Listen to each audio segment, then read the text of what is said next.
মা ফাতেমার নয়নে মনি হযরত আলীর জান, মা ফাতেমার নয়নে মনি হযরত আলীর জান। ইমামে হোসেন শহীদ হলো কারবালার ময়দান, ইমামে হোসেন শহীদ হলো কারবালার ময়দান।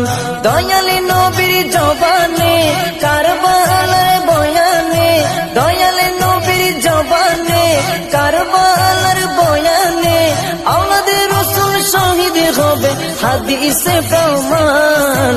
ইমামে হোসেন শহীদ হলো কারবালার ময়দান, ইমামে হোসেন শহীদ হলো কারবালার ময়দান।